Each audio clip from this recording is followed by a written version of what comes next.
I did get a comment the other day. I was talking to some girl. She'd give me a coffee and she had a dragonfly tattoo. I was like, oh, nice tattoo. I shoot insects and stuff as it happens. She's like, oh, cool. What's your Insta? Showed her and she's like, wow, amazing lens. And I was like, yeah, Yeah, the lens is really, really, really, really good. I only spent like like 17 yeah. hours on this. And go.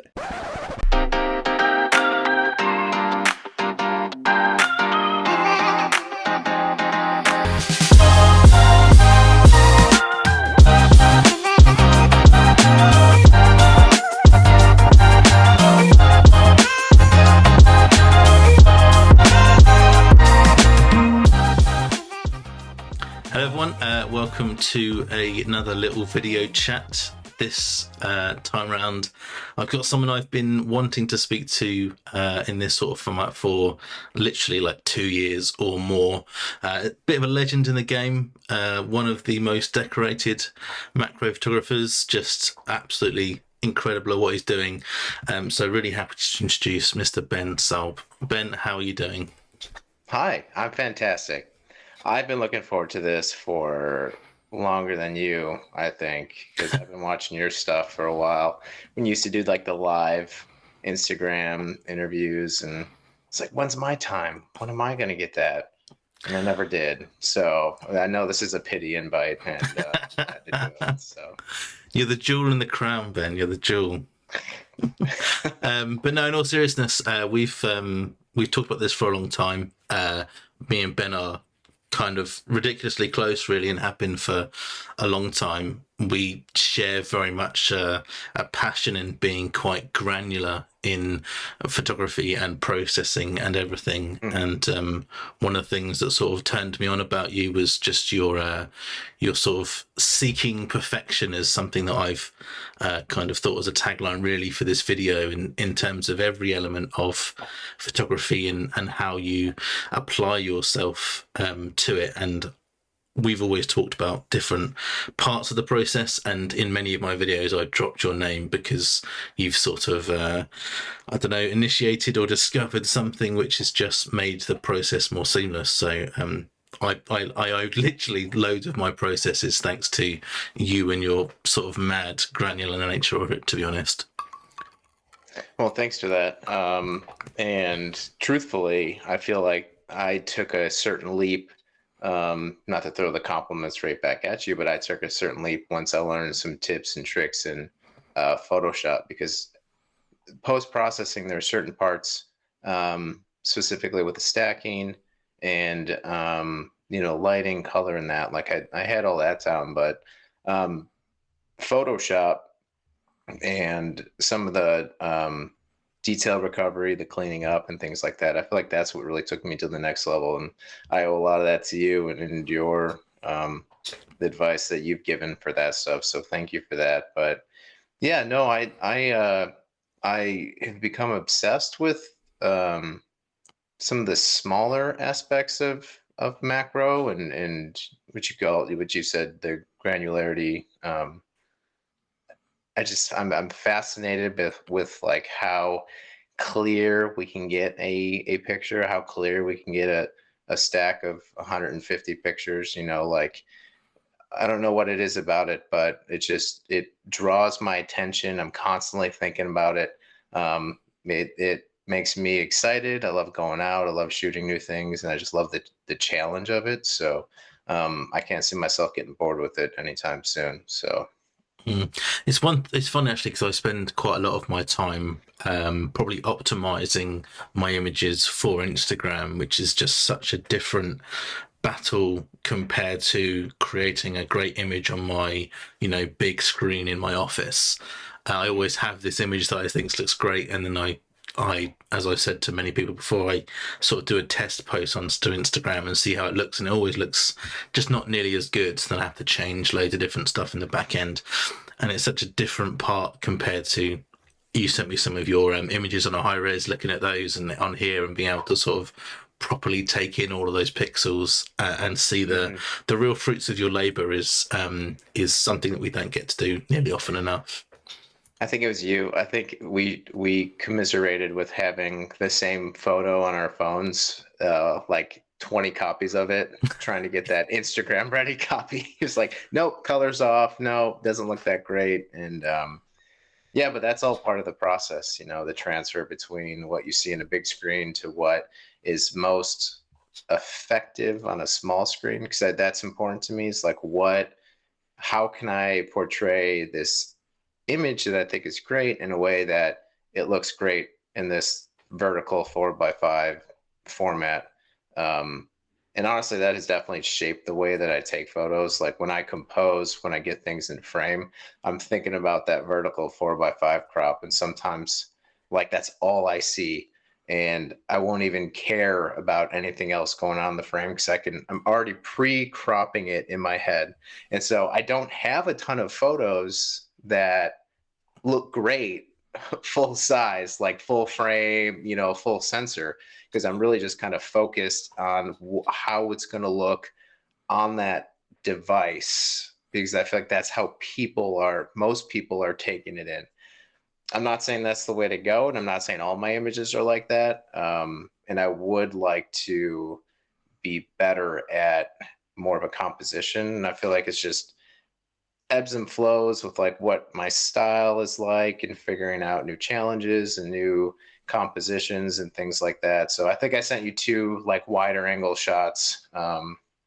But honestly, like if I go through my entire portfolio, it's just all tight, tight crop, tight frame, vertical 4x5s because that's the way Instagram made me It's now. it's kind of it's kind of a bit terrible, really. I suffer with exactly the same affliction. So, what I used to do when I first started doing macro was one of my first ports of call was the crop, just because that it's a smaller working space, it's less megabyte, faster workflow. It seems really ridiculous, but I just always wanted to get the crop so I could feel what the atmosphere or the image was, and then go from there.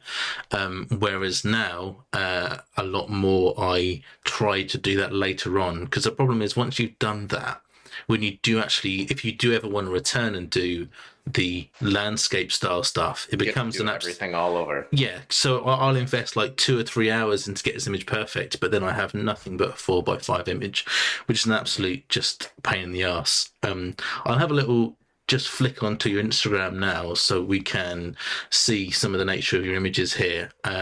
Yeah, sure. You generally are going pretty symmetrically face on portrait, Mm. and you Mm-hmm. are essentially kind of the master of exactly that just square on portrait style shot.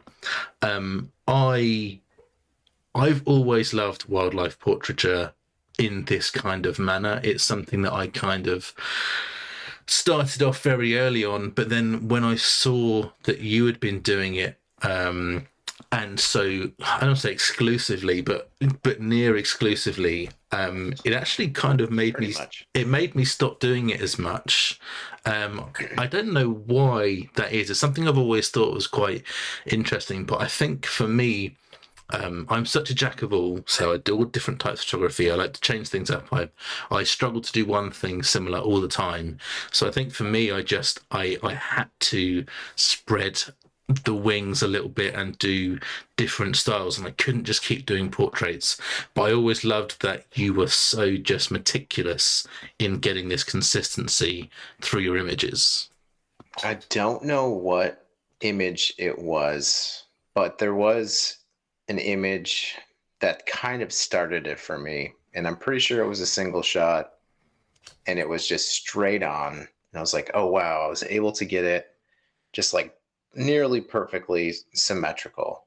And even the background, you know, things look symmetrical or certain things were asymmetrical in a way where it just worked out well.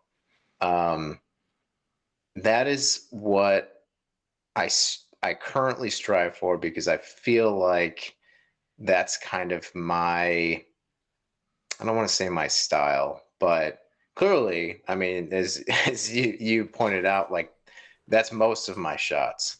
And I like it so much because it makes it makes the subject look potentially like a digital print. I don't want to say AI. I'm sorry, not a digital print, but like a digital mock-up. Your images almost don't look real. Like Yeah, they kind of transcend the lifelike part of it. I think because some of the deep stacks flatten it so much, so we lose yeah, so most much. definitely. So much depth perspective is gone when we are just in focus. Some of your images you do leave the back out of focus, and we do get a bit of depth, but often that is probably secondary to just this, mad amount of details. And there was, and now, I continue to do it because it's kind of like my thing that I like to do. But also, there is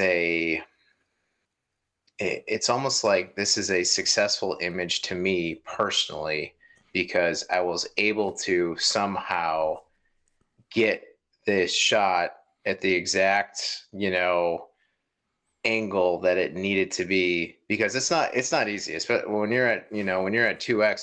And what I do is, and I have a process for it. If I have a still subject and I have the OM1 Mark II with the increased memory, and I have these super fast Lexar cards, is I will take a shot that I think is dead on, and then I will move ever so slightly to the right, take a stack a little bit more, and then I'll come back to center, and then I'll take some to the left. And essentially, I'm just doing the same thing over and over again. And sometimes it's because maybe I feel like I see a little movement, but also because I don't know if it's exactly perfectly symmetrical. And I'm just taking as many tiny adjustments as possible, which is why I'll go out for 2 or 3 hours in the morning and come back with like 7,500 photos I have to look through, shooting 3 subjects. And that's a pain in the butt. But and it's all for this quest for that just dead on portrait. Like, I was able to get this subject to pose for this shot, and yeah, it's a challenge, and I feel like the challenge is near complete if I'm able to get that dead on shot. And I will toss great images away or not. I don't delete anything. I have so many terabytes of crap. But I You won't really use keep you keep all of your stacks that you don't use. mostly. Oh, you I hate hanging on this insane man! computer right now. I have, I don't know, like 12 terabytes of mostly garbage. I can't I'll handle go that. through and like clean up if I'm running out of space. But yeah, I just have a lot, mostly because it's time. I just don't have a lot of time to do things. Like, I'm out in the morning, and if I'm not out in the morning, I'm still waking up early to do the all the processing, and that's it, because I don't have any time during the rest of the day essentially. So like everything I do is between 4 and 6 a.m. mostly.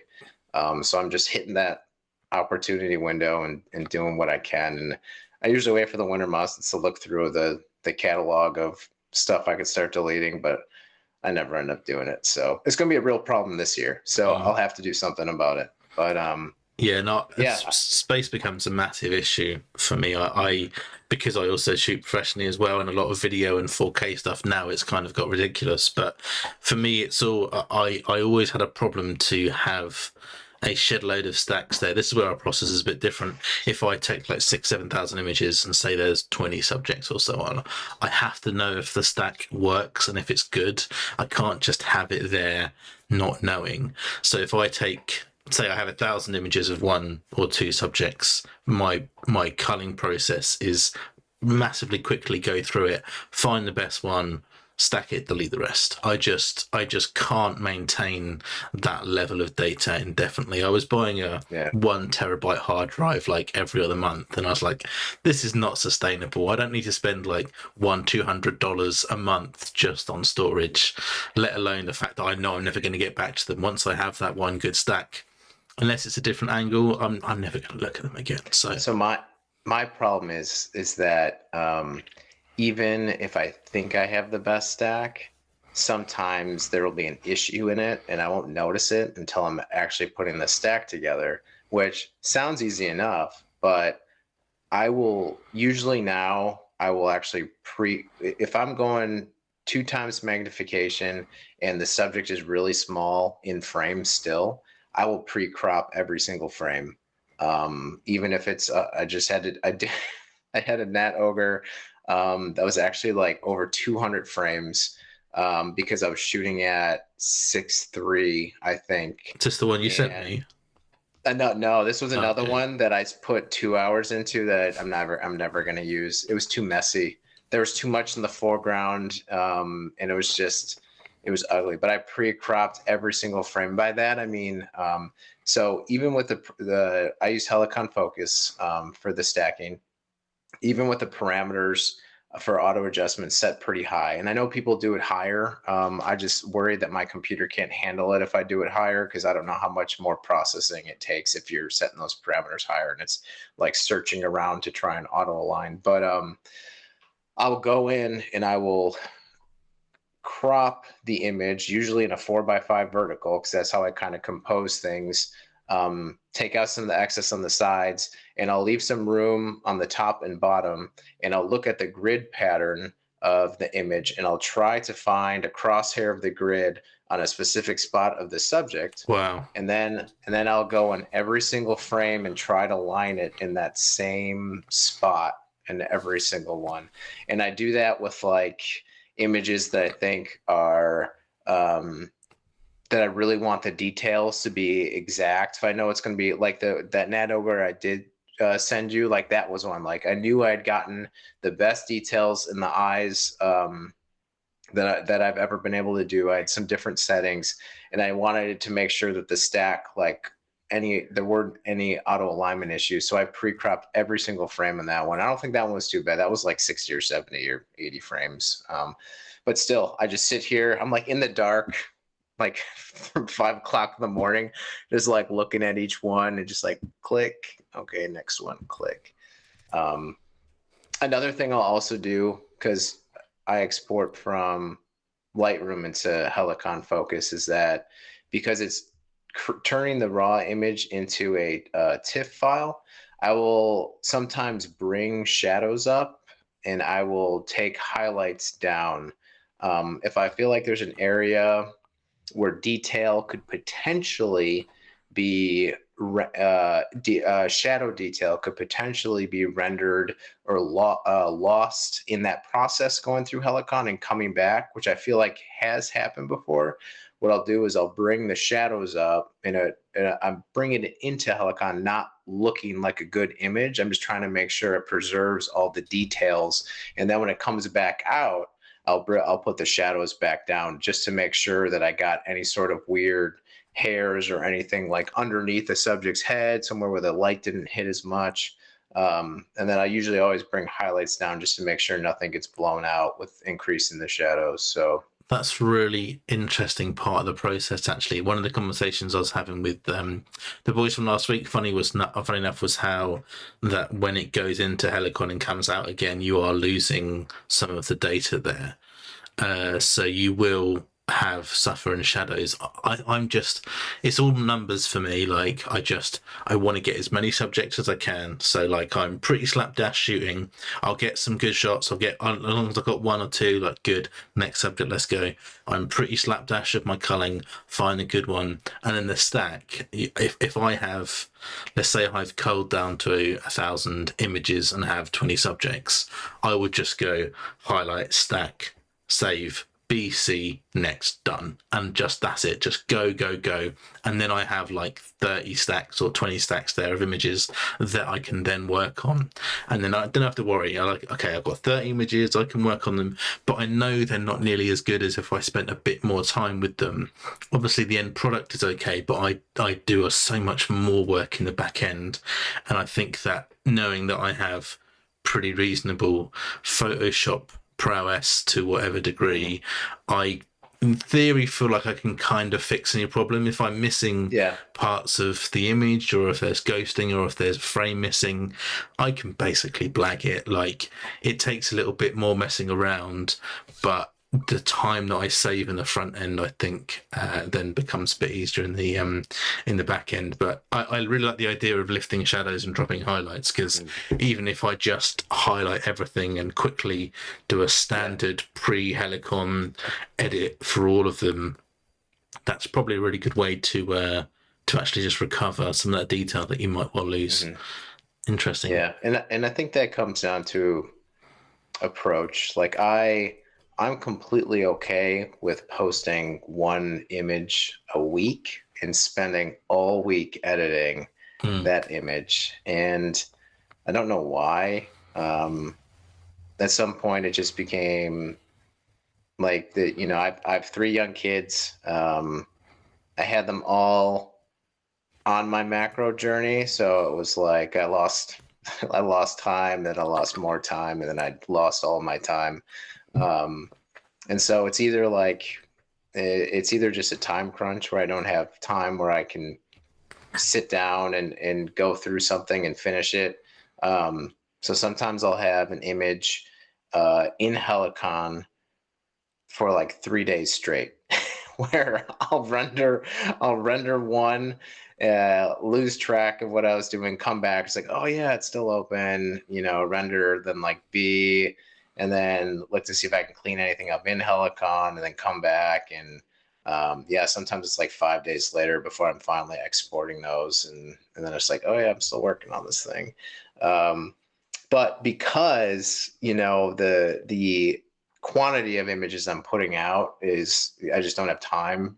I think for more, especially with my approach, I just commit myself to making sure I don't have any regrets, editing regrets, because early on I feel like I had a lot of those where I would edit something quickly, I would post it, and I'm like, this looks awful. Like, what was I, like, what the hell was I thinking? So now, like, I usually give myself even like a buffer time. Like, if I'm done with something, like same day, and I feel like it's a good time to post it, like, I will still wait till the next morning just to make sure, like, I don't notice something. I'm not a perfectionist. I don't know where it comes from. No. I think it's just PTSD from like having a few images. You're like, nope, I screwed this one up. Can't post it again ever, and it looks like garbage. So That's funny. I have become a lot more complacent these days. I think viewing things as they are viewed on a small screen, and knowing that, I think I think a lot of us were always serving images, or trying to service images for the community. And as reels and other things became a bit bigger, there has been just a huge amount of people who have never seen macro work and are not photographers. So the impact alone of the image is or of good macro images is so strong that I kind of I started to care a bit less, and I think that helped in one way. Like, if you look at my images, or if someone like Rory looks at images, then they will pixel peep, they'll go on things and they'll find errors and so on. So I'll probably lose like a little bit of street cred for sure in terms of the community.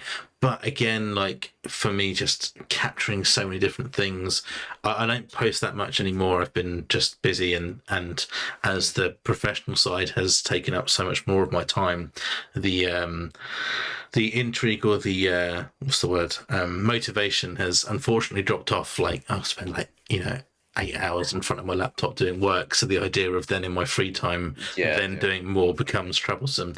So I think that also plays into it a bit as well.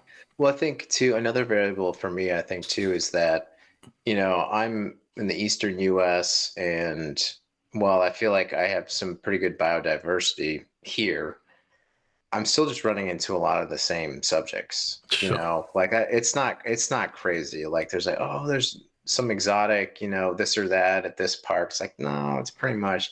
So, I mean, I know it's better than a lot of other places, if you go further north, but still, so I feel like if I do have like a good encounter with something, then I feel like I want to put the effort into, making sure I render this image as best as I can.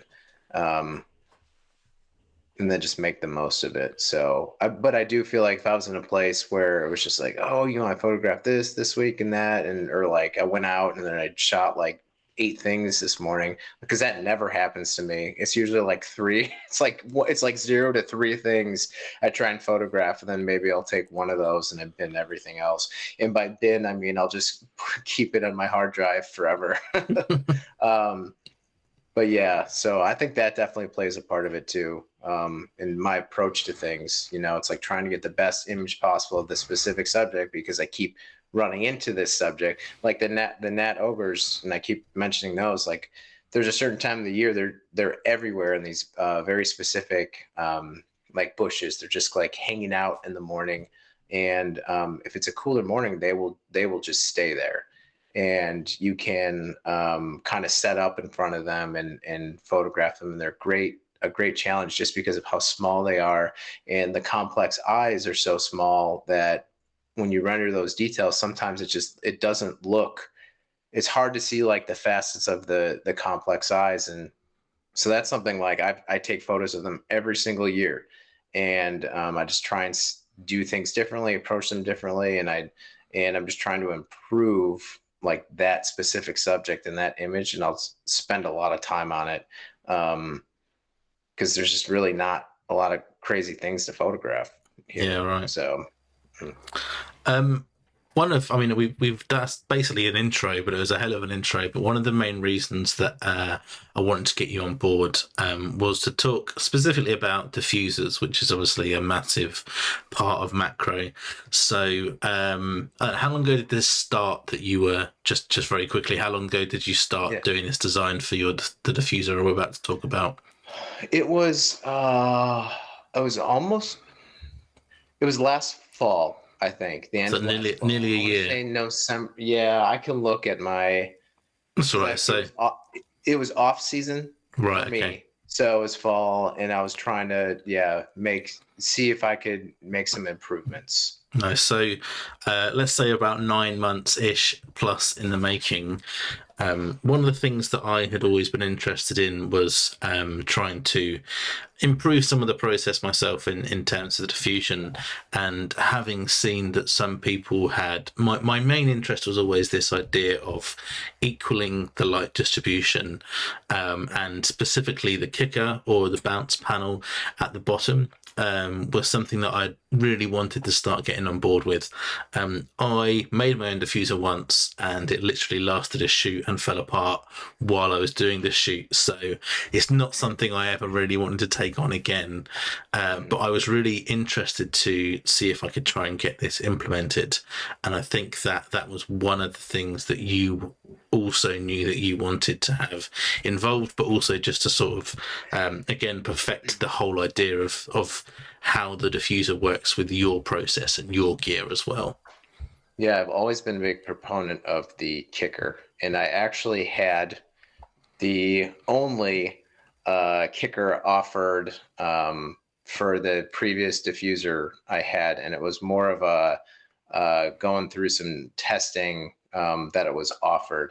And I made some adjustments, my own adjustments to it, because I felt the one that was provided was too long. Because you don't, I think there's a thought that a kicker needs to actually be underneath your subject to be beneficial, Mm. and that's just absolutely not the case. Even the smallest amount of light bouncing off of even under the lens is going to help illuminate some of the shadows underneath the subject, if that's the type of look that you're going for. Some people don't. Some people like the top down lighting look. For me, I don't mind it, and I like it as well. But I want to make sure that I'm not losing any detail. I want to make sure there's actual data there when I'm taking the images, just in case I want to pull those shadows up. So yeah, so I reached out to Zamir from AK Diffuser, and his standard diffuser offers a kicker, and we worked through some. His standard kicker was great. We worked through some things to make some slight adjustments to that, but that's a whole other conversation, because we generally recreated his diffuser, which was great on its own, into something that I feel like really works well with the Emslico 90 millimeter and a standard flash, because that lens has particular characteristics, specifically the increased working distance, where I felt like a kind of a bigger diffuser or diffusion panel would be helpful. So we went through. First of all, Zamir is the nicest person in the world. When I came to him with my ideas, I hadn't really talked to him at all, and I was just kind of like, "Hey, guy, have you ever considered, like something to help with this?" And he had sent me shipping information, I think 3 hours after we had talked. And I was just like, I was like, what? And that was the first iteration. It didn't end up being, exactly what we're looking for, but I know you can see behind me. Go and grab it, mate. Go and grab one. Yeah, sure.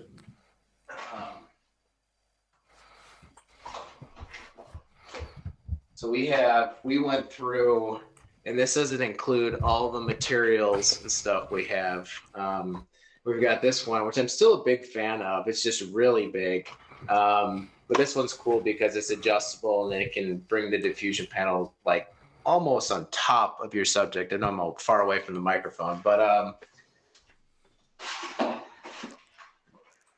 ultimately, after the however many months of iterations and messages and stuff, we came up with this guy. And this is I asked for Zamir's permission because this is all brand new material, and it's very see intricate. You've got a little honeycomb sorts of stuff going on. Yeah, and it's extremely intricate.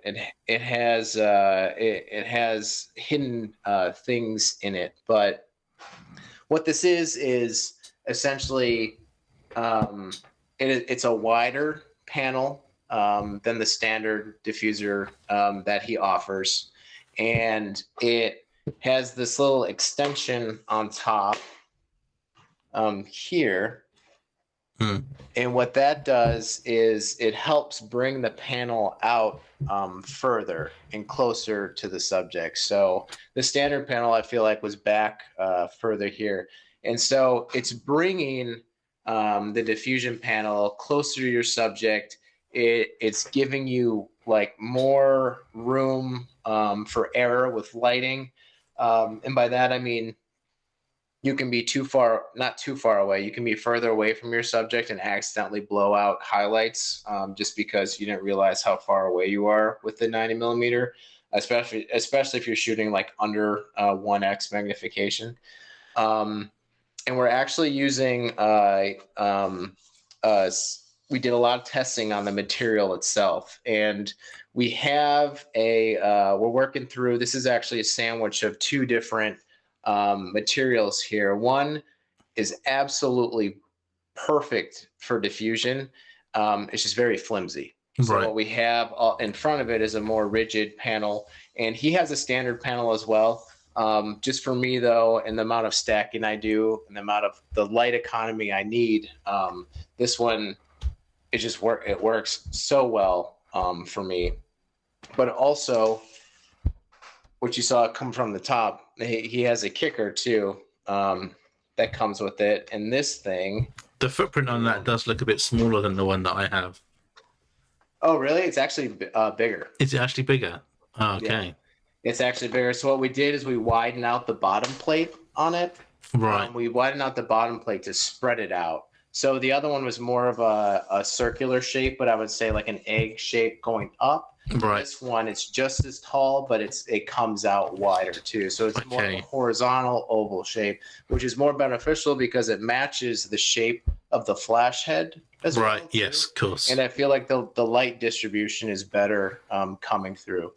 But then you see here the kicker that doesn't come out that far. You can bring it out further if you want, but it doesn't need to be underneath the subject. And I use this thing honestly every time I can. Can't use it on the ground, when I'm photographing a spider. I can't use it on a tree. But the amount of light that it's able to bring up underneath the subject, I mean,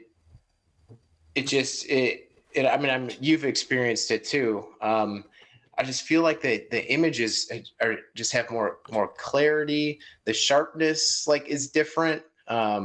It's just like the fidelity. It's just I feel like the images have a higher fidelity to them Straight when away, yeah. everything's properly exposed. What I found is that dramatic light and seeing the sort of contours from just a high source can be really nice, and some subjects, some images are better for that. But a lot of the time, in macro, we're all lifting up the shadows and trying to have some sort of more equal distribution between the top and the bottom.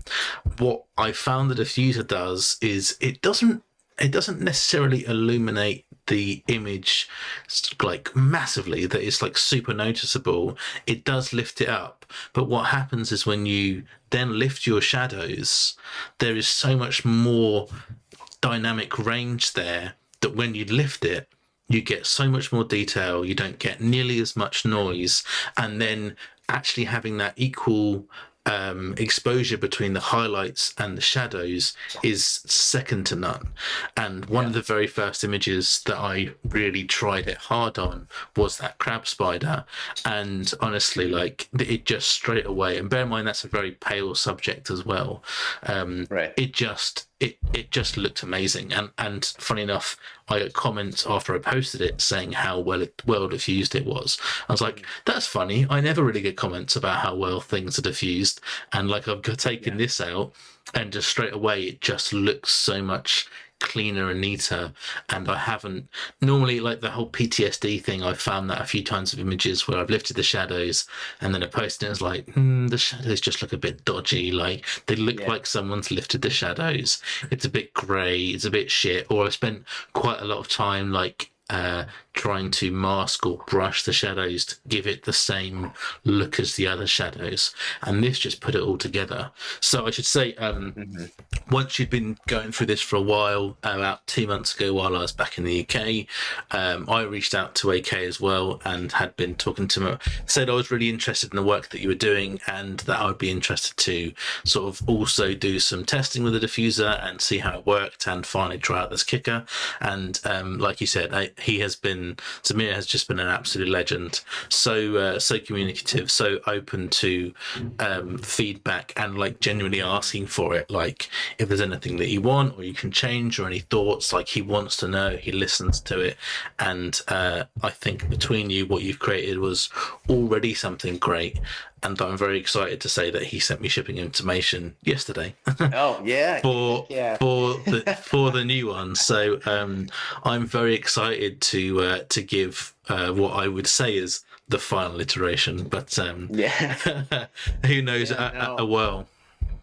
And I think the big thing is it's the desire to innovate, and like, yes, it's great to have a product that can be put out there, put on the assembly line, like, offer it to people. They take great images, that's fantastic. Like that's an awesome goal. It's awesome for the macro community. But there's always, like, there it is same with like the way I shoot. There's always ways to improve. There's things you can try that you've never looked at before. Like, you may think that you've taken the best image ever of a certain subject, but oh, hey, let's try lighting it differently. Let's try raising the ISO. Let's try, lowering the shutter speed. Like, with the diffuser, it was the same. It was like, okay, like I'm extremely particular about reflections in eyes. I want there to be a very specific shape. I want there to not be, I don't want to see anything. I don't want to see a flash coming through this. And this is me, like, this is personal preference. And like, when I look at my old images, I definitely didn't have any of these, but like, now that I know that, like, I can work on these things. So that's one of the things Amir and I, and I had a jumping spider at the time, and he would send me something, and I would take it to the lab, which was essentially I would take my jumping spider out, and he was a good boy, and he would chill, and I'd take photos of its eyes, and I'd send the reflections back to Zamir, and we'd look at it, because sometimes some of the designs we had, like things weren't lining up, and like there was too much exposure at the top of the diffusion panel, and not enough in the bottom, or just things like that. Or there was a certain material where you could see the flash through it. And I was just like, and you could put the spreader down on the flash if you wanted to use it that way and not see it. But I was like, yeah, but that's just not using, the light. If it's not using your equipment efficiently. So yeah, we thought of as much as we could working through this. And I know there were certain times where would send him, he'd send me something, and it was always compliments, first, like, thank you so much for trust me with this, for engineering this with me. It's great. I love it. Except, can we? And he's so nice. I'm sure he was just like, okay, well, let's do it. But if it was me, I'd be like, this freaking guy. Yeah, right. Never satisfied. But no, like we've reached a point with this one now. And I'm not like, we're not trying to sell anything. Like this is an important part of my process, because I've been using AK diffusers now this entire year, I think. Into this macro season, I've only been using AK diffusers, and I've made some of the best. I feel like this year, the most detailed, best images, and a lot of that, is from other elements, like, just me getting better at honing my craft and understanding, approaches and what I need to do and settings and stuff. But also, I feel like my lighting's never been better. So, and now with this recent one, man, I put together an image of a carpenter bee I took last week, and just the one you sent me. I did send that to you. Looking at that compared to the ones I'd taken in the past, I had some struggles with those. With carpenter bees, are massive. They're like little flying gerbils. And so in order to get them on a 4x5 crop, because that's what we're always after, you really have to back off from them. Yeah, right. And that just always created the other ones, like they're all overexposed. I lost a lot of detail in the eyes, and some of my other ones I had to bring things down. With this one, like I'm so used to creating like 30 or 40 masks in Lightroom of highlights down, shadows up, detail, sharpness, things like that, evening out, contrast in colors and saturation. I didn't do anything on this. Like I think I did a linear gradient on top to bring highlights down, which I usually do because that's just the natural way of lighting coming out of the diffuser. And I probably did a linear gradient going up with shadows up a little bit. But as far as colors and things like that, like that's just pretty much, I like my things a little cooler. So I'd take the warmth down a little bit. But other than that, like that's pretty much how it was. And the lighting is insane. Yeah, zooming in then too and seeing the detail, you can actually see super fine hairs slightly in the complex eyes. And it's like I was so far away, like there's like little lines, tiny little lines coming out in the eyes towards the perimeter of the eyes.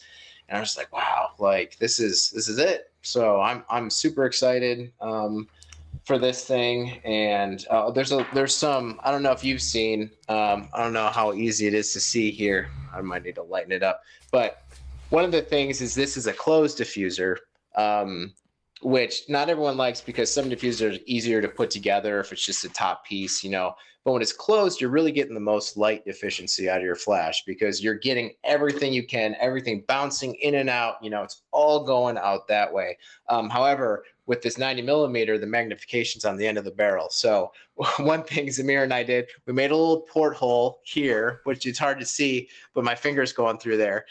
So you can actually see, you can see the magnification through that in there, like pretty easily actually. And then also something he did on his own is because of the angle that we wanted this at, he made these slight little adjustments down here so you can easily flip the switches back and forth, which is really nice actually. So it's one of those things like Zamir has this setup. You know, he has the 90 mm. I think he has a lot of setups because he makes diffusers for like freaking everything. Yeah, right. But I think this is his daily driver. So he perfected the crap out of this thing.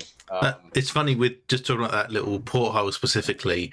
It's funny. I know about the 90 mm, but I think I've said to you before. I never look at the magnification. Like I'm just. Oh yeah. I'm just like I'm either at full mag because it's small, or I'm at full mag because I'm trying to fill the frame massively, or I'm backing off. Like there isn't a connect between what the magnification is. I'm just like, this is where the shot needs to be, this is where my subject needs to be, and now I'm going to expose it right.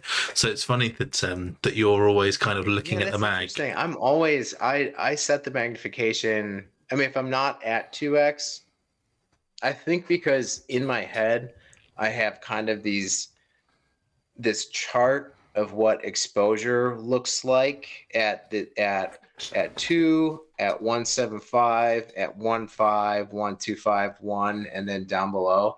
And it kind of works with what potential changes I have to make to the flash.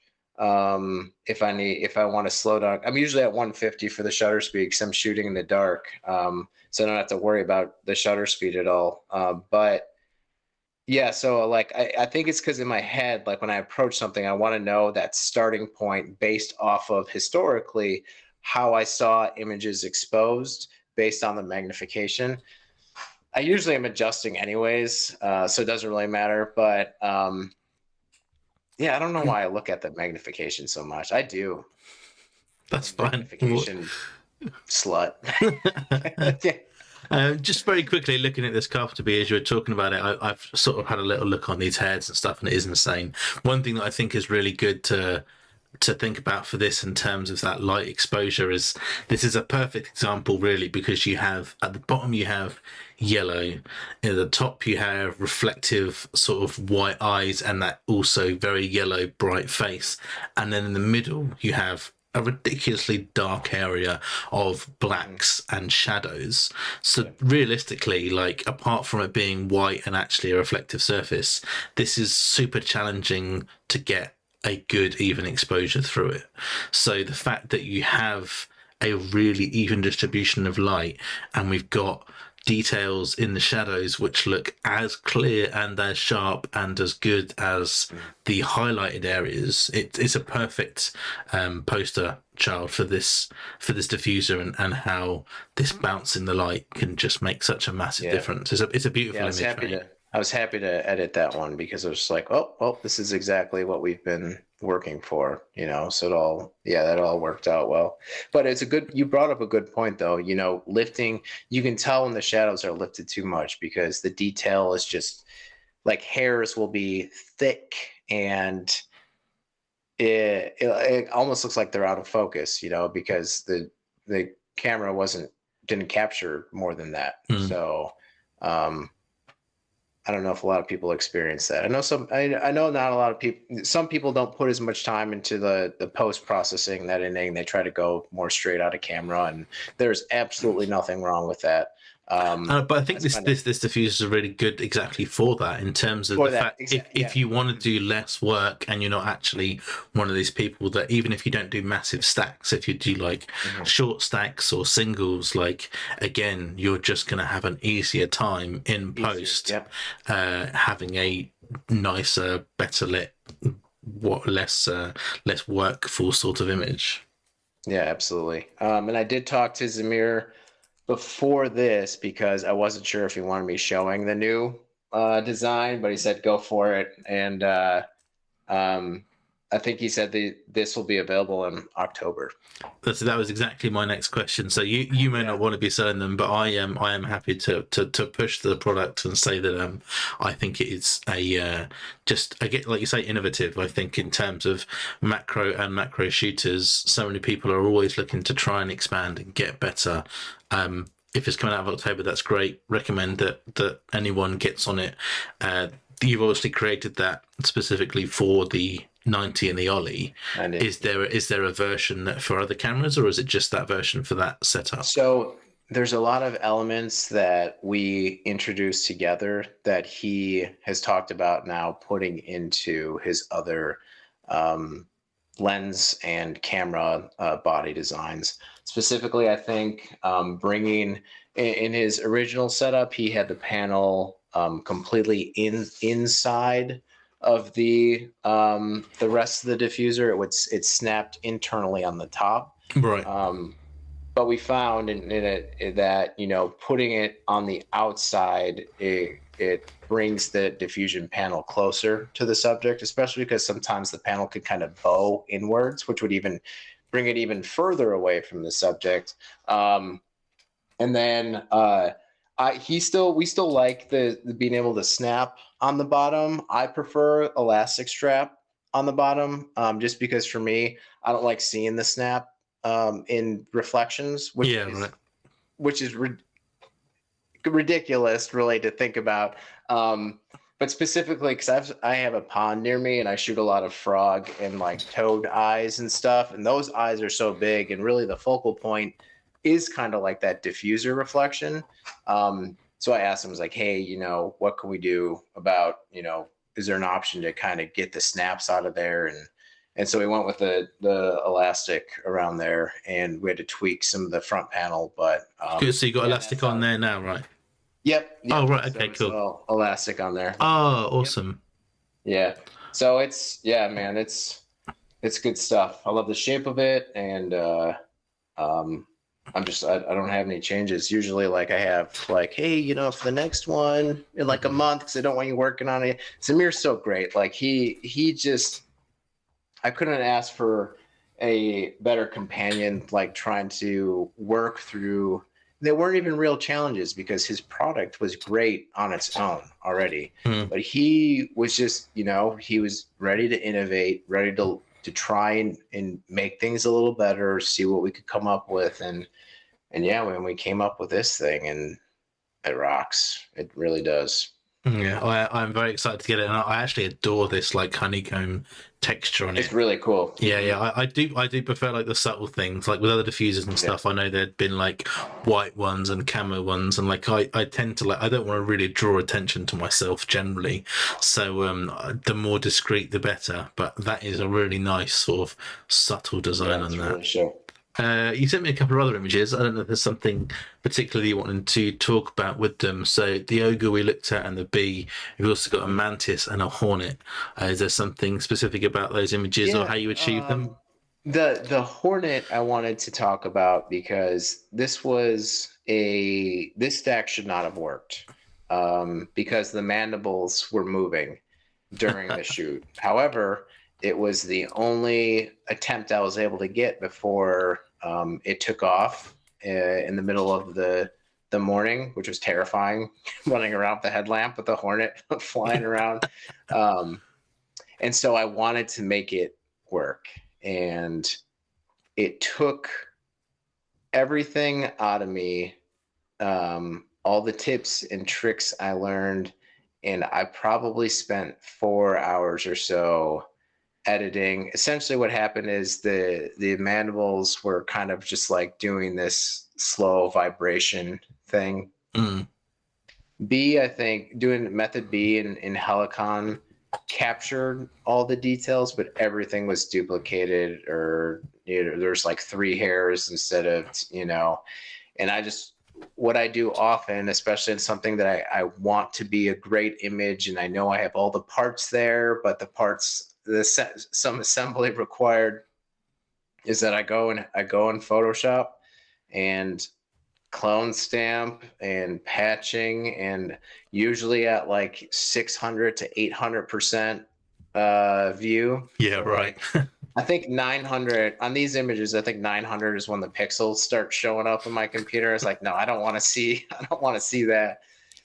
And I just, you know, and I spend the time, and I come back to it day after day. You know, I think it took me like probably a solid week, and then it came together. Like I was able to put the pieces where they needed to be. I would have never tried that earlier on in my macro career. And it's just what I'm trying to convey is that editing is a huge part of macro if you want to get into stacking. Editing, understanding your editing tools and what's possible, and what kind of just what kind of things you can do with a stack that's messy. Because I would have given up. I mean, running it through, it was just like stuff everywhere, you know, in the face, and I should have given up on it. But I knew that with that I had enough there to kind of put it all together. If you look at it now, like you can't tell, No. you know, that anything is amiss with it. And you know, it wasn't AI. It was just like reconfiguring and putting things places where they needed to go. So that's why I wanted to talk about that image, because I don't think people understand when I'll have people ask me like, well, how are you able to get so much detail? And I'll be like, oh, well, you know, this is like 100 frames, you know, a differential one. And I spent like, you know, 2 hours in Photoshop, you know, making sure there's nothing, you know, amiss, and like putting things back together. And I feel like some people will hear that and they'll be like, okay, but what's the trick? And I'm like, I just not like that. That's it. Like it's the editing. And when you're trying to get closer, because closeness, you know, kind of equates to more detail, even if it looks the same, you know, on an Instagram page. If you're able to scroll in somewhere, zoom in somewhere, and you're like, oh no, this is not the same. Like there's a lot more there, and it's more frames, higher magnification, good lighting, and a ton of editing. And it's like that's the trick. Like learning your Photoshop tools, your whatever editing. I mean, you could do a lot in the Helicon. You can do a lot in what's the other one? Zareen. Yeah. And there's Affinity. I think some other ones like you know, understanding those tools, using those tools, and just committing to the editing process is pretty much what it takes when you're trying to do dozens or hundreds of frames, you know, together. There's just always going to be artifacts. There's always going to be ghosting. There's always going to be things that may not be perfectly aligned, especially because it's wildlife, or at least, you know, in this field. So just like committing to learning the editing tools and tips and tricks is really what took me to the next level. And I feel like there's a lot of people out there that's exactly what they need as well. You know, I'll see some great images, and then there's just like huge ghosting bands, you know, around where like the antennas are in front of other details. It's like, you can fix that, you know, it's a but you can fix it. But I don't think as a general rule, people or aspiring photographers need to be as granular as you and I do in terms of getting every hair right. However, there are some really quick and easy stuff, again, which I covered in some of the cleanup parts of my videos, to just go even from that first sort of initial look on the image to fix up some of that more ghosting or the missed focused areas. It's really not that hard to get into, but it does definitely become a bit of a rabbit hole for sure. I find myself often like, they'll go stack and then it'll go into Photoshop and it'll come out of Photoshop and then it'll get sharpened and then I'll find something, so it goes back into Photoshop again. So like all my images are like, you know, DCR blah blah, edit dash, edit dash, edit dash, edit dash, edit dash. Edit 8, edit 4, edit 5. Yeah. That's great. So I recommend your videos all the time, usually to people I have no idea who they are online, usually in a forum or comment somewhere. It's like, check this one out. Hey, can you show me more? It's like, I can't. Jamie can. Here you go. Yeah. I know this guy. He owes me money. No. Yeah, I think everyone does really different stuff. Like I have talked to people about some of their different processes for fixing. I know people do some of that in Helicon, but as I've always said, I know I'm going to go to Photoshop at some point, and it's just so much quicker to work. So I do very little in Helicon ever. Actually, I don't do it in Helicon because when it's in purgatory, when it as a plugin for Lightroom, where it's not saving. You can save it, but all that does is save the output at that time. It doesn't save any of the work you're doing in there. And I've had my computer's like 7 years old now, and it's just like I've maxed out on the RAM, but the processor can't handle it anymore. And so like I just had a crash on me. So I get it out of Helicon as fast as I can. Yeah. Sometimes I wait 20 to 30 minutes to render a stack. Really? It sucks. Yeah. Jesus, mate, that's insane. Yeah, it's awful. One of the things actually I thought, just as a random tip that I started doing for a couple of things more recently, I don't know if you ever do this, but I found that say like your Hornet image, if the antenna are a bit further forwards, it can be really hard to get that whole thing in one stack. So one thing I started doing, if I have say 70 images in Helicon, I will actually break down sections of the image and then do a second stack again. So I would do just the antennas, and that would be like 15 images, and then just the head and just the back. And then I can then piece these together either in Photoshop or Helicon or a mixture of both. And that really helped in terms of getting, normally it is antennas, but anything that just has so much more depth than that main part of the face. There's a name for that. Yeah. It's called slabbing. Actually, it's a technique. It sounds made up. I'm not making it up. That is a technique that people do. It's a great tip too. Also I will do it if antennas, especially in a very small subject, the antennas that go in front of complex eyes is usually a huge problem. Yeah, right. So that's usually when I will do that. And what I really like about it as well is if you do like two separate stacks where you have the antenna to the base of the antenna, that's a stack. And then you have essentially right at that base through the subject, like the eyes and all that, you bring them together. If Helicon Focus or your stacking software is having issues determining whether they want that complex eye detail or the antenna detail, when you're pasting it, where you're painting it back in, you only have to work with one image. Whereas before, if you're working with the whole stack, you're doing like, okay, this frame, I want this part of the antenna. Okay, this frame, so that's what I really like doing it for that specifically. Yeah, that's the main part, is when you start to lose edges and those hard edges and stuff. Mm-hmm. That really helps negate some of that.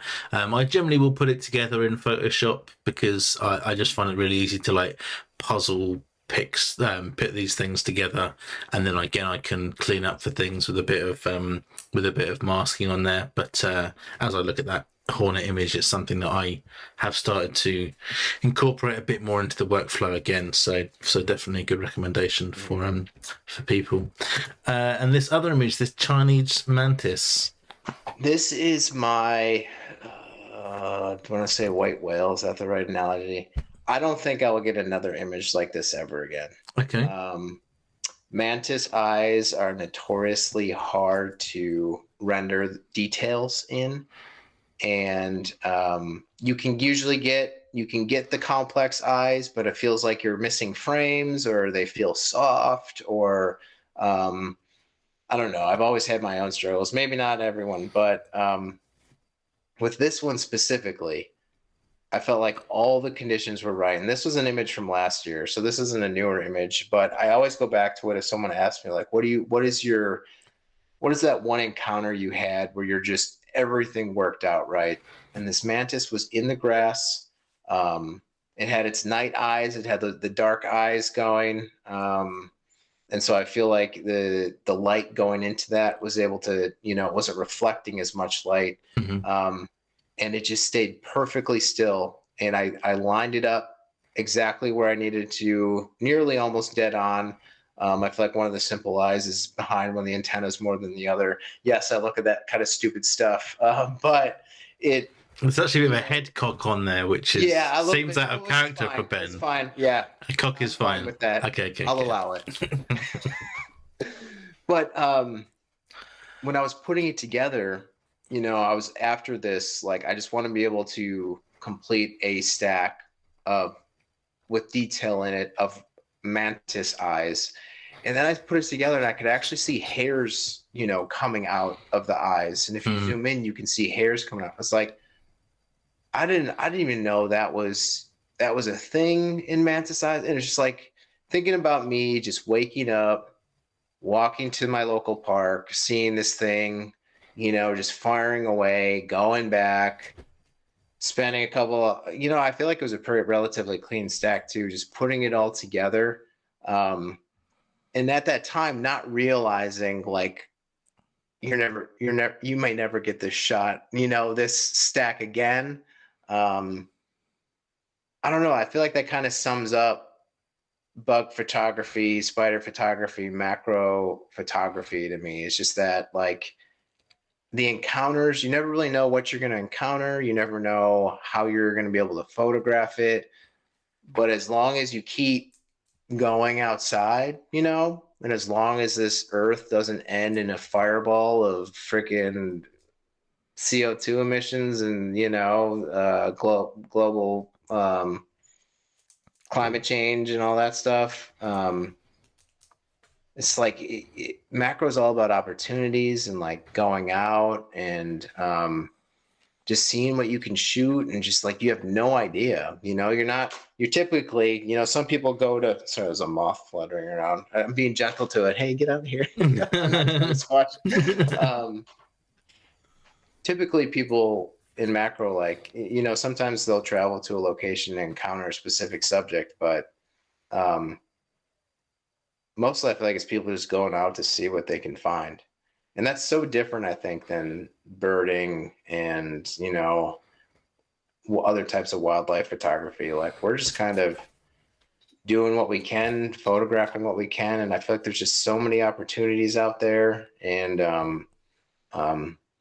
so yeah, I'm trying to circle this all back, but essentially what I'm trying to say is that that image still means a lot to me. And I feel like when someone asks like what I do or like what kind of stuff I photograph, I usually tend to lean on showing them like, hey, have you ever seen, a mantis like this close or in this way? And usually, I don't know. Sometimes they like it, sometimes they don't. But I don't know. Yeah, so I always come back to that image. I massively agree. Like, I started. Well, it's hard to say when I started in photography, but I've done all sorts of different styles of photography. Realistically, a lot of underwater stuff was where I kind of started. Did a lot of travel and landscape. Moved on to birds and wildlife and long lens stuff. But macro is the thing that just kind of ended up calling to my soul, and is as much as the reaction of people is good and very rewarding, and I like that kind of intrigue that comes along with it. The thing about macro that I love is just the ability to be able to go out and find stuff essentially with ease. You might not be able to shoot it with ease, but if I go out birding or shooting mammals and so on, it can be really hard. Birds are quite small, they're quite far away. With that distance and a long lens, you just don't get great image quality unless you spend, 12 grand on a 500 mil prime. Like, it's really, really hard to get that sort of great level of detail. And don't get me wrong, I've got great images and stuff, but although you can get this with macro, you can go out all day and just never really get an opportunity to get anything good. And you'll see, no matter where I am, if I'm here in Australia or in my sort of hometown back in Hampshire, it's very rare that you're not going to see one of the same 10 or 15 birds or mammals that you always see. With macro and bugs specifically, it's just insane. Like the biodiversity and the variety of critters that you can see is just fully insane. You can, for the most part, shoot a lot of them pretty well if they're any kind of staying still. Even if you just get an okay reference shot. Like, I get reference shots all the time, and I just love to have collected the species like Pokemon. I think it's just a really cool thing to be like, well, yeah, I've seen one of those, this is what it looks like, one day. But just being able to look outside and realize how much life is just around us all the time that we don't see is massively rewarding. Macro really changed my perspective on as grandiose as this might seem, and just on life, like in terms of what is out there and the sort of, I don't know, the craziness of wildlife and bugs, and then taking that is just fun in itself. Even if you're not taking 100 deep stacks and you're blowing these up massive, just going out simply taking singles with a 60mm, finding 10-20 subjects is just like, wow, there's so much cool stuff out there, and it's just so fun learning about them and seeing them. And I find that part of the experience is so much more rewarding than other types of photography, because you kind of just you just focus on this little area. You're looking at this little leaf, this little bit of tree. You're on the ground. Your whole world just becomes a really small portion of it, and in that you can see loads of stuff. Whereas you walk around just basically blind a lot of the time to this sorts of stuff, and all of photographing nature and wildlife has just helped to kind of expand my appreciation for life and animals, but specifically macro. It's just such a rewarding experience being able to then get those photos and then see the things that you couldn't see with your own eyes while you're there. And then one of my favorite things isn't the comments or the posting or, oh, this reel got, X thousands views. That's great. What I love is getting back onto my TV screen and zooming into the image and just being like, wow, this thing is cool as fuck. Like, just absolutely loving just looking at it all. And it's a shame we don't get to consume the media in this way so much anymore. The smaller phone is okay, and we get to see some of it, but just my big screen, I love it.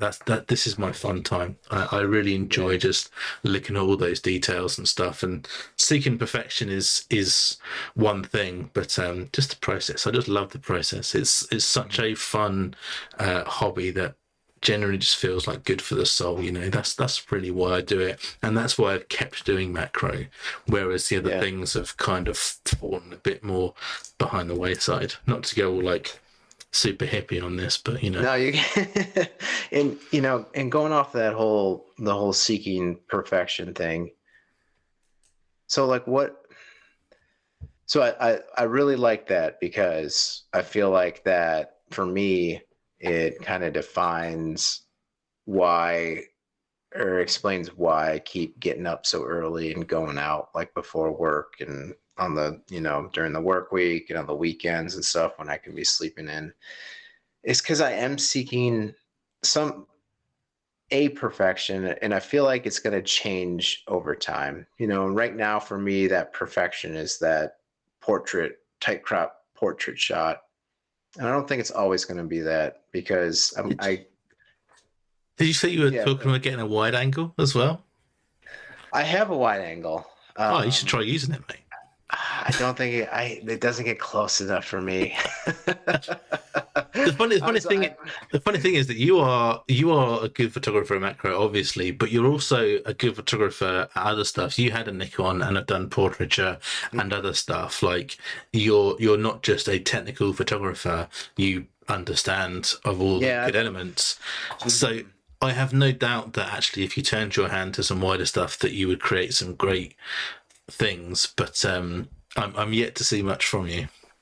Yeah, I know. And I don't know if it's because I feel like I've created this persona that needs to be pumping out these tight crop portrait shots. I still love them, but I do like other compositions. I like wider out shots. And I feel like a lot of that too is that I don't like changing lenses, when I'm out there.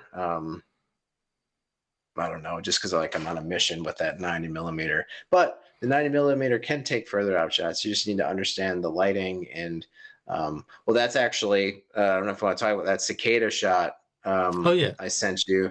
So that was one where the subject was so big, and that was actually a wider aspect. I sent you the full thing. That's not what I posted on Instagram. On Instagram, it was just a vertical 4x5, but I sent you a full, pretty much the whole frame. This thing had just emerged, and one of its wings was unfurling, and I was like, oh wow, the colors on this are incredible. And so I set myself up and I backed off and I changed the flash a little bit, and it just it looked awful. It looked like a cell phone flash pic because I was so far away with the 90 millimeter that essentially the diffuser was rendered useless. And that's going to happen sometimes. Like you go so far away, like the diffuser is not really going to help much. So, but I understood enough about what the camera could do. I was like, you know what, let's just give this a shot. So I took off my headlamp. I put it at the base of the tree that the cicada was on. And I saw that it was kind of backlighting, and it was, providing some light from above. And I just went natural light. And so I had to increase. Is this fully natural light? Yeah. Oh, no way. Headlamp. No way. So I bumped the ISO up just a little bit. Handheld stack. I didn't do focus bracketing. I popped the clutch. Here's another trick for you. Is this at night? It was in the early morning. Early morning. The sun had just it was still like. So you just got ambient morning light is all you've got here. Yeah, it was dark. Shit. Like in the area, it was pretty dark. The tree was dark too. It looks like a diffuser shot. Yeah. If you really look in though, you can see the details of like the face and stuff are more. Oh, for sure. I want to say a little bit. It's not nearly the same standard if you're getting like that far in, but this image is not for that. I just think it's really bright. And I was only far. I was so far away. And what I did too is I didn't want to do bracketing. I miss push stacking a little bit because I feel like sometimes I have more control over it. It's like you're falling forward a little bit, and I, for things like this, I feel like I have a little more control as opposed to like just trying to stand steady. So I popped the clutch because that's what I do. I popped the 90 millimeter clutch back because I have it set to continuous shooting already, and that just turns it into a push stacking machine essentially. Yeah. So I popped the clutch and it's still shooting 10 frames per second, and I was just like, and I did it a whole bunch of times. So like, I really want this to work, and I think I changed the settings once or twice. And I came back, and I think it was like the first set. I popped it in to Helicon. Well, actually, I raised the shadows up, popped it into Helicon, and it lined up. And I was just like, heck yeah. Yeah, that's awesome. But that's one of those things. Like early on, I know I tried to shoot things, and I just gave up because the diffuser wasn't working well enough because I was so far away. Because I didn't need the higher magnification, but just like understanding your parameters, the lighting and stuff. And that's just things I picked up on over the years. I knew it just needed a little more light, and I gave it a shot, and it ended up working out what I think is really well. Like, I love that image. I go back to that image, and, I selectively, I took the tree. The tree was very dark, but I let the tree, I probably brought the shadows down on the tree a little bit. And I definitely brought like the whites up on the cicada itself. And I didn't need to bring the sat up too much because it already was that lime green color. And I don't like making things look too obscenely saturated. Actually, in Lightroom, I usually go up +5 on saturation. But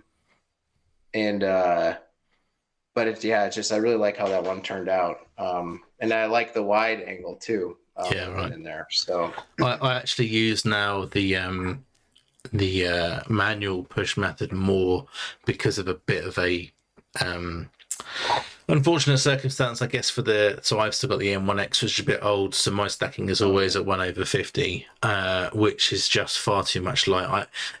Especially here in Oz, where a lot of the grass or area is light in color anyway. Even if I'm on minimum diffuser power and got people around creating shade, it's still too bright. There is motion blur there. So at that point, I just default to having to do a manual anyway, and then I shutter, and then I can go to like 1/250, and it will just isolate everything so much easier. Frankly, even if I had the OM1, I still think that there's still going to be opportunities where I do that anyway, because I just want to restrict the light, the ambient light coming into the subject, so that there's more diffuser stuff. I like push stacking. I miss it. I know a lot, I'll see people online be like, oh, the camera does everything for you. And it's like, the camera's great. It is not doing everything for me. But but yeah, when I was using the Nikon, you know, it was all push stacking, and that's how I started learning stacking. I feel like those processes helped me with where I am today and knowing kind of like my parameters with focus bracketing. But man, just like there are certain situations where, especially when your subject's on the ground or like on a tree or something, and just being able to set the lens there in front of it and to click the shutter and just hold it there. I mean, you can't beat that. That's just No, like it makes it so easy. it's all economy and efficiency again for me. Like, I did get a comment the other day. I was talking to some girl. She gave me a coffee and she had a dragonfly tattoo. I was like, oh, nice tattoo. I shoot insects and stuff as it happens. She's like, oh, cool. What's your Insta? Showed her and she's like, wow, amazing lens. And I was like, yeah, Yeah, the lens is really, really, really, really good. I only spent like 17 hours on this. yeah, that's something I'm just like I don't even respond to those anymore because you know, people are saying it. I mean, they're not trying to be. They're not trying to come off the way they are. Oh no, for sure. They just don't know. Like, but yeah, they don't. Yeah, and they don't understand because I mean, a lot of those people, especially if there's no explanation or if there is kind of a background on the image and they didn't read it, I think that it's just a single shot. You know, like, oh hey, you got this. You were able to, you know, get lucky with this single shot, and then the quality of the lens and the camera, like, you was able to render all this detail. It's like, no, this is 150 frames. It's 4 hours put together. Come on. just to briefly touch on what you were saying about, or what I was saying, or we were saying about the macro stuff is, although like there are subjects that I'll go out and find all the time that are reasonably common, there's definitely a driver to kind of complete that subject. There's that one shot that you know that you want, whether it's like a wolf spider portrait or whether it is this carpenter bee where it's just sat absolutely perfectly. There's, as soon as I see a subject, like whether it's a hopper or whether it's a cicada or whatever, I know the shot I want. Sometimes it's inspiration, like I've seen the shot that you've taken or one of the other guys have taken, guys and girls that is, and sometimes it's just like, oh, I've actually always had something in mind for something different with this. What's that one shot I did that was oh, I'm trying to think what different. I can't remember what it was now. There's one subject that is quite common, and I always had this idea to do something different with it. I can't remember what it is, so there's a rubbish story. But but you know what you want, and you can try like 10, 15 times to achieve it, but you'll just miss the mark so many times. But when you get that one, and it is just the one, it's like, I'm not going to say that I'd never shoot a wolf spider again, or I'd never shoot this peacock spider again, but you feel like you've done it. You can literally tick it off, and that's kind of the thing that keeps some of the intrigue of the process of this macro, as well as like all the nature fluffies that I talked about, like the perspective in life and the universe and stuff. But actually achieving that one goal or that image that you really want, and you can sort of collect it, just feels like leveling up in some kind of way. And it's definitely that brings me to that. And there's subjects that I'm always like, oh, I can do better next time. I very rarely post the same subject more than once. I like the variation, and of different angles. Sorry, I will do, but I try not to duplicate too much. But yeah, trying to get that holy grail shot is definitely definitely the driver for me. Yeah, and that's something I think about often, and that's why I kept going back to those little robber flies, the gnat ogres this year, is because even though I'd taken shots of them every year, this year I'd already posted one or two, I think. I don't know. I just kept going back to it because I felt like there was an angle I wanted. There was a level of detail I wanted. But I feel that way with all the subjects. Like, you know, I got another wolf spider mom with all the babies, and it worked out really well. And that one is actually framed well for a horizontal aspect ratio. So that, but I wish I could have gotten lower. more in line with the eye. Like it's up a little bit, and I wish it could have. So like it's one of those things like, you know, I can't wait until that next encounter. Yeah, right. So I could try. So it's like, you know, and I'm sure it'll look the same. I'm sure it's gonna be on the same path. So like the colors are gonna be the same. And but I feel like that for pretty much every subject around here. And that's another draw. So it's like the new stuff, and it's a nope, I've seen you before, but I remember the mistakes, I remember the things I didn't like, you know, like, you know, well, let's do this again. Yeah, you've always got it in your mind ready for next time, like, oh, this is going to be better. Yep. I'm trying for the life of me to find this image on my Insta that is a part of the story, but obviously can't find it. So there's no context to the story whatsoever. But that's great. It's my favorite story. Yeah. But just sort of vaguely round this up, I am dying one day to get out and shoot with you. I think the reality of it is probably not nearly as fun as the sound of it, because you'll find one subject and then I won't speak to you for an hour. While you just try and seek perfection on this. You know, actually, it's not as I've been around some people that do take their time. I don't, because I'm shooting so rapidly and so fast. You know, I'm getting 1,000 frames in a couple of minutes. So I usually it's not as long as you think. It's probably maybe too long for you. It's not as long as you think, but I'm usually in and out of there because I know, like, I take the angles I want. And if it keeps moving, if the subject like is moving too much, then I know not to wait for it, because my time is so critical. And the more like, I'm out there for a couple hours, and I don't want to waste my time on something that's going to be moving around. So I'll just, I'll go find something else.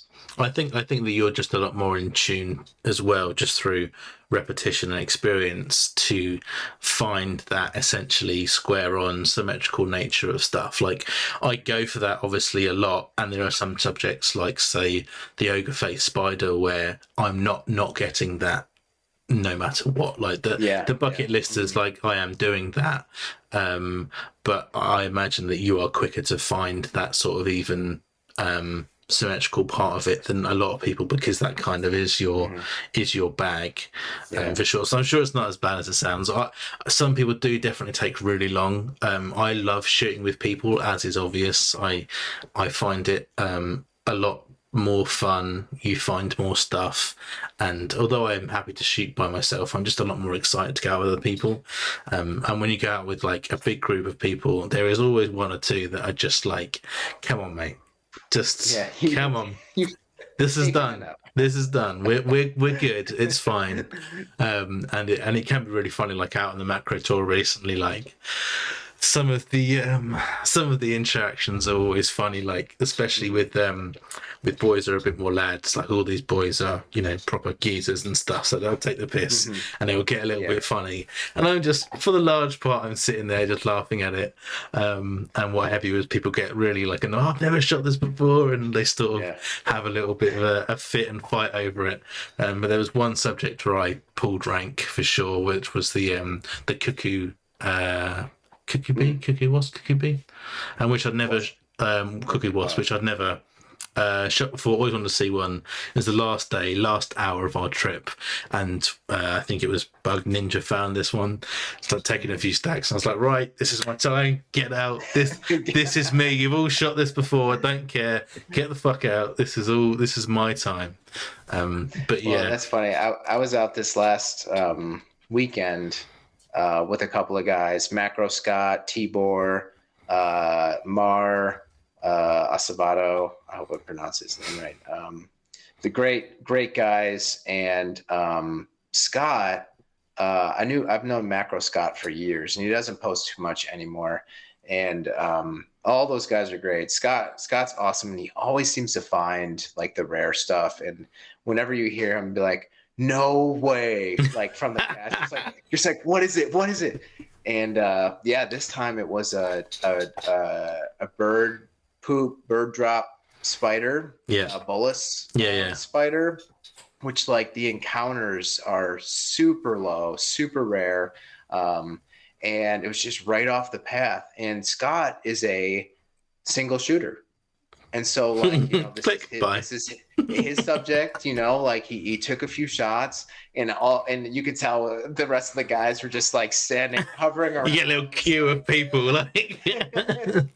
And I think by that point, Tibor's great. He loves having a good conversation. I don't even think he had his camera out yet. It was just like in his bag. We had been there for like an hour and a half. His camera wasn't even out yet. And he's like, "No, Ben, you know, yeah, you go." And so, like, of course, like, you know, I've got it. I took the leaf and, you know, I clamped it, and I'm on the ground, just like, you know, just because I knew I wasn't gonna have that encounter again.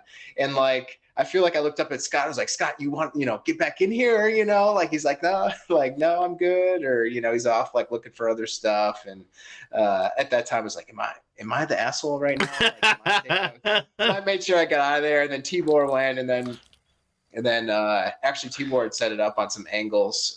Like I didn't get an overhead angle of it because I just didn't consider it, and he had set it up that way. And I looked, I was like, "Oh yeah, that's really cool." I was like, "Tibor, you might?" He's like, "No, not at all." So it's gonna be one of those things where we're gonna have like identical shots, you know, but he Yeah, had right. set it up in a cool couple ways. And uh, but yeah, then it was kind of like that, like, you know, you got the single shooters just like there, like holding things, like, okay, I'm done, you know, and I'm just like setting things up, you know, getting background cards out, and just I was gonna ask you, are you a viewfinder shooter or a screen shooter?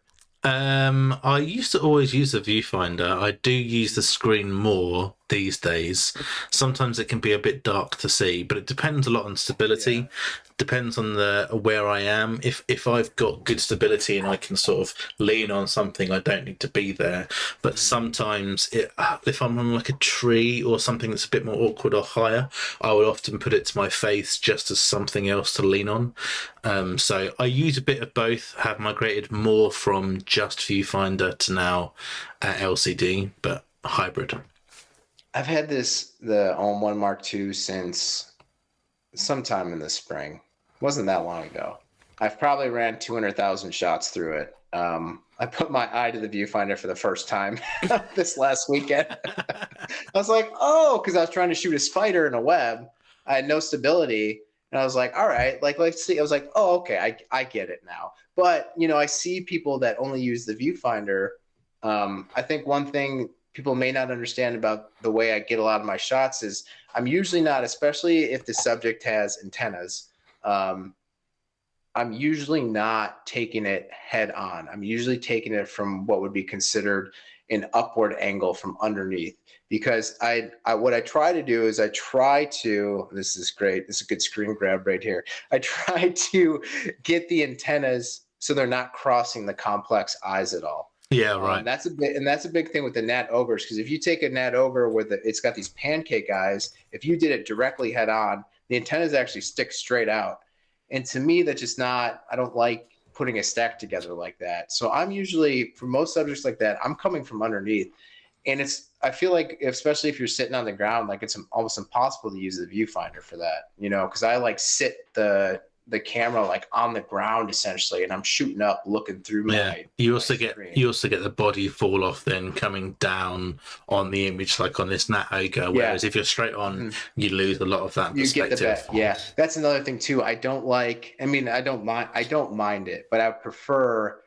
I love when it's the head or the eyes and the head, and then I don't like too much body kind of in the back, especially because the 90 millimeter has such a hard focus fall off.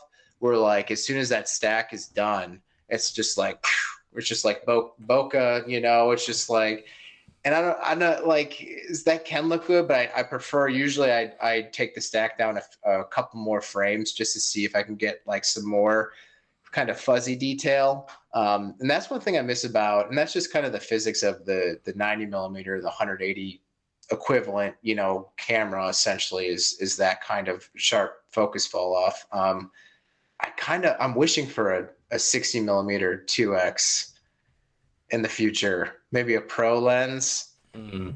That'd be sick. But I feel like the working distance would be pretty small. Honestly, the working distance on this thing is like a miracle for what it does, you know, for getting in what seems like 4x and having that much space. I don't know where I was going with that. It's a great video kit for sure.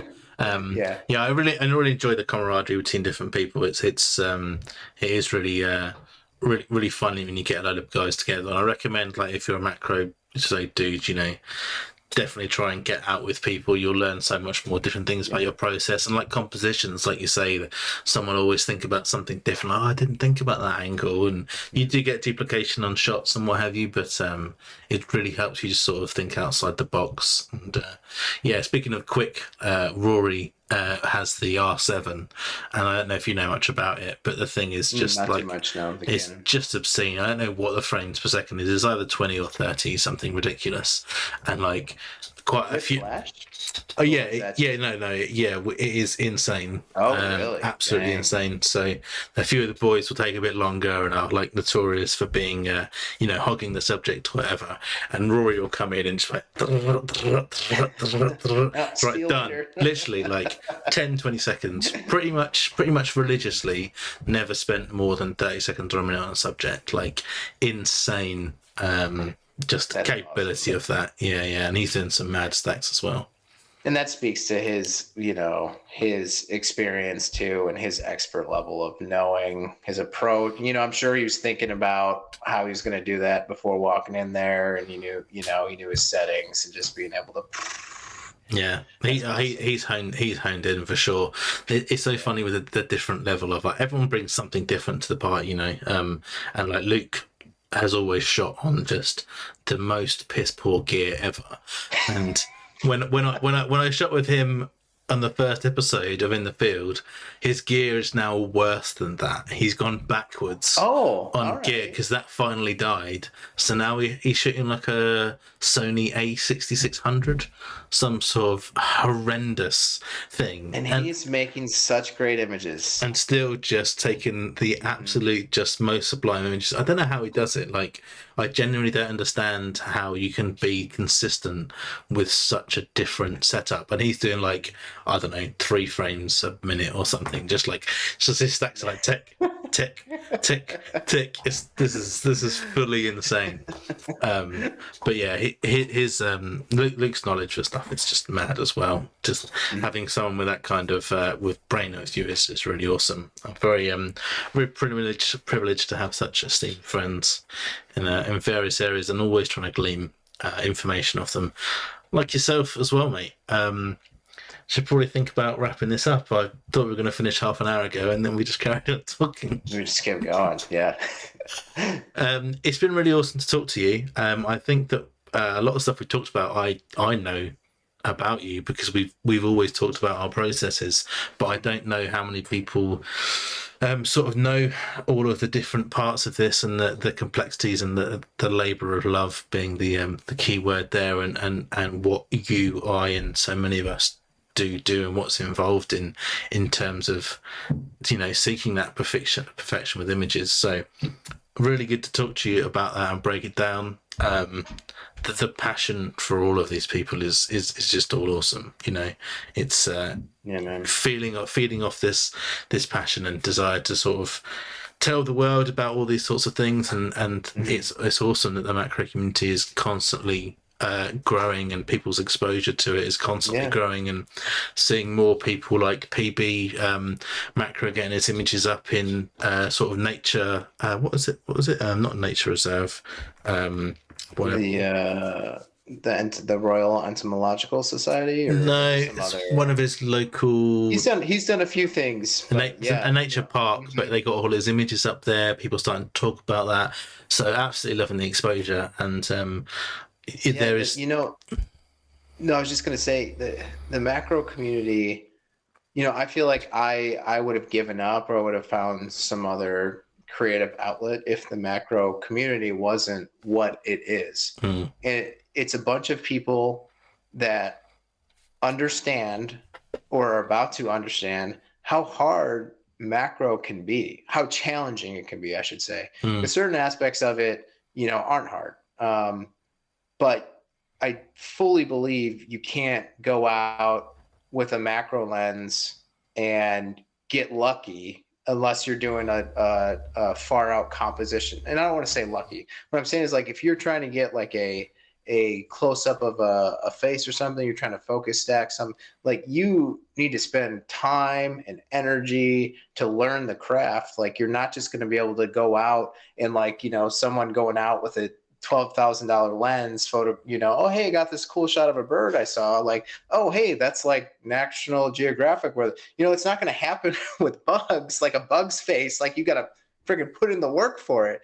And I feel like people in the macro community, they understand that. And like, that's why people share like their struggles, they share their tips and tricks and whatever they can, because we're all just kind of struggling together, but we love it. Like, because we know how cool it can be. We can know like what the kind of images we can create if we put the effort into it. And a lot of it is up to chance, but like, you need to be able to take advantage of the opportunities when those, you know, when those opportunities and chances arise. So like you need to know your stuff and practice and know your gear and everything. But yeah, if the, you know, if I came onto Instagram 5 years, I think it was 2020 was my first Instagram post, which you can go ahead. I keep all my photos up. I have some garbage photos. Like, yeah, I did not start, and I was a, you know, I'd love to scroll through them.